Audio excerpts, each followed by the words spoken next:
welcome to many laughters and jokes, and also in a seriousness. When you are serious, something has to blow up, blow out. Because what for?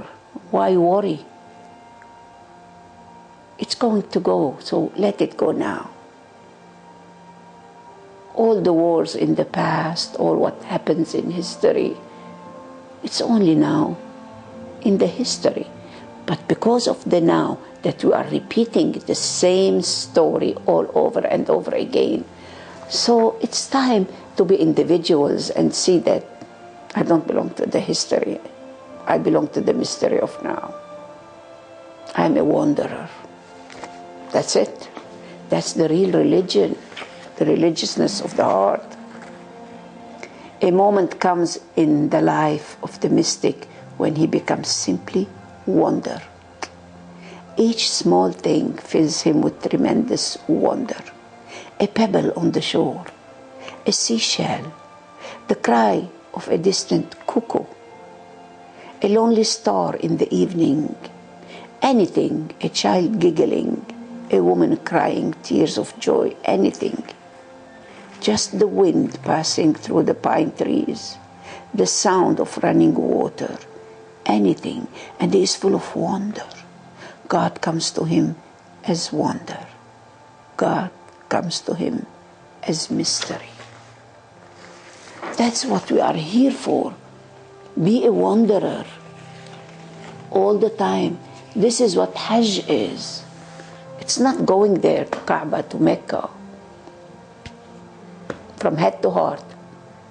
Why war? Why I don't love you?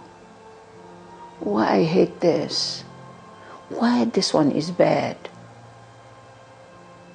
Don't judge yourself. What did I do wrong with him?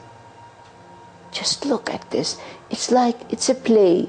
We need a Christ, we need a Judas, we need this and that. Play your role. Just be a child. Unless we see this childhood, not childlike, childhood in us, we don't enjoy life. Look, two little boys, age 8 and 10, are excessively mischievous. You know the little kids, you know. They want to play, they want to sing, they want to whistle, they want to climb the trees, they want to do everything the mama said, don't do this. They do it. They are always getting into trouble, and their parents know if any mischief occurs in their town, the two boys are probably involved. Everybody knows. This is John and David. These are the two mischievous boys, because their mom is bad and so their dad. The boy's mother heard that a preacher in town had been successful in disciplining children. So she asked if he could speak with her boys. The preacher agreed, but he asked to see them individually. I want to see the boys, you know. You will never know what the priest does with the boys or whatever, but always be aware. Now we are all into raping and into repression. You know, we trust the fist and this and this. Don't trust only yourself. The mother sent the 8-year-old in the morning with the older boy to see the preacher in the afternoon. So go, and the preacher will be there in the afternoon. The preacher, a huge man with a deep, booming voice, sat the younger boy down and asked him sternly, "Do you know where God is, son?" Oh my God, what kind of question you are asking a little boy? Where God is? The boy's mouth dropped open, but he made no response, sitting there wide-eyed with his mouth hanging open. So the preacher repeated the question in an even stronger tone. You know, we give a sermon, we preach. This is the preacher, the imam, all this. Where is God? Again, the boy made no attempt to answer. The preacher raised his voice even more and shook his finger in the boy's face. And where is God? The boy screamed and bolted from the room, ran directly home, and dove into his closet, slamming the door behind him. When his older brother found him in the closet, he asked, "What's happening? What's going on?" The younger brother gasped for breath, replied, "We are in big trouble this time. God is missing, and they think we did it." The little boy is honest with his feeling. To whom are we talking, you know? How to deal with the other. Because you are a preacher, you are asking, where is God? And many people, they do this with all of us, you know. We have to know where God is. Oh, God is in my heart. Thank you. Where is your heart? What does it mean? These are all lectures, you know. Bullshit talks. It's like meeting with a remarkable man. It's a beautiful video to watch a few times, and then it's always in our heart. He was 8 years old, Gurdjieff, and he wanted to know, where is my mother? What happens if I die now? Where do we go? And everybody said, mainly the priests, nobody can know this, only the devil. He said, okay, I want to be a devil. And he started looking and searching, and he found the truth within. And Gurdjieff is alive, and all the priests, all the politicians, everybody, they are dead. He is alive forever. Unfaithful wife, a man returning home a day early from a business trip, going into a taxi at the airport. It was after midnight. While en route to his home, he asked the cabbie if he would be a witness. The man suspected his wife was having an affair, and he intended to catch her in the act. For $100, the cabbie agreed. Quietly arriving at the house, the husband and cabbie tiptoed into the bedroom. The husband switched on the light, yanked the blanket back, and there was his wife in bed with another man. We always have jokes like this, which is not a joke, it's a real life. Even if you are only with your wife or only with the husband, and your mind, your intention, whatever, is somewhere else, this is adultery. The wife shouted, don't do it. Because the husband put the gun on the naked man's head. Don't do it, this man has been very generous. I lied when I told you I inherited money. He paid for the car I bought for you. He paid for our new cabin cruiser. He paid for our house at the lake. He's paying all the money for the kids and for the school and for the university and for you everywhere. He paid for our country club membership, and he even pays the monthly dues. Shaking his head from side to side, the husband slowly lowered the gun. He looked over at the cab driver and said, what would you do? The cabbie said, I would cover him up with that blanket before he catches cold.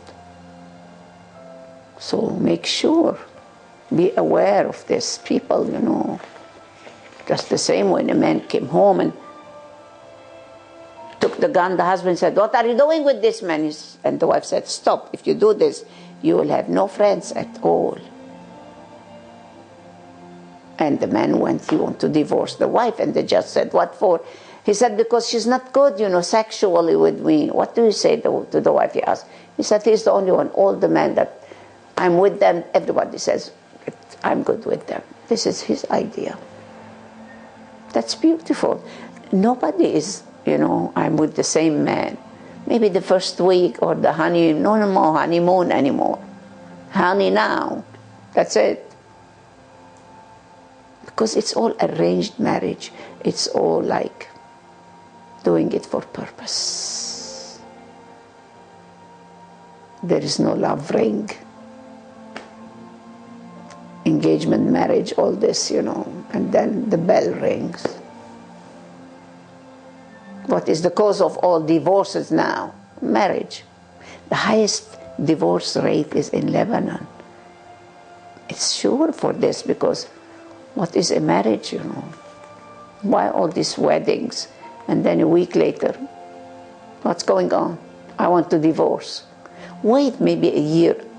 What I'm going to see in 20 years, I saw it in 20 days. Goodbye. Because it's not built on love, the unity of light with light, love with love. You know, God brings us together. There is no togetherness anymore. There is together something, together money, together, but together our inner treasure together now. A man was in his 90s and the wife in her 80s, and they went for a divorce. Why are you now divorcing? Oh, all the kids died, and so the grandchildren, now we can divorce. We live together out of socialization. In society, she's a divorced woman, they divorce, and it's not good for the kids. But you are divorced already. There's that beautiful saying or whatever, the wisdom. He said, if you have a cage and the bird is in the cage and the bird keeps singing even in the cage, open the door of the cage and the bird. If the bird comes back, it's for you. If the bird doesn't come back, even in the cage, it's not for you. So let go of your wife, of your husband. It's better to be with the other man, with the other woman. It's called the free marriage in the States. We tell each other where I like this woman or this man more. You know, I was with this man, and what did you find here that I cannot find it in me? Like going every day to the same restaurant. So in Islam, it's only fucking, you know, you can fuck anybody. But the marriage is not the body. It's like we live together and there is something that we meet with each other. Not the body meeting the body, but there is the being with the being. Yes. الزواج نصف الدين, half of this religion. And they asked Muhammad, what is the religion? He said, the religiousness of the heart. The akhlaq, al-mu'amala, how do we relate to each other, not react. It's a relating. The wife is not my wife. This is my husband, my wife, like my bank account. There is no adoption or my consumption, my money, my husband. It's like you buy a home, my home. Nobody can buy you, you know. You are not for sale and for occasion, you know. 60%, 70% now, less. Let's go and buy. Sold. You are not a commodity. This is what adultery is. If you are together forever, you haven't seen any other wife or any other man, and you are not in a good relating, in honesty, in trustworthy, it's just only lip service. I love you. Hi, bye. How are you? All this lip service talk of the town. Just be who you are.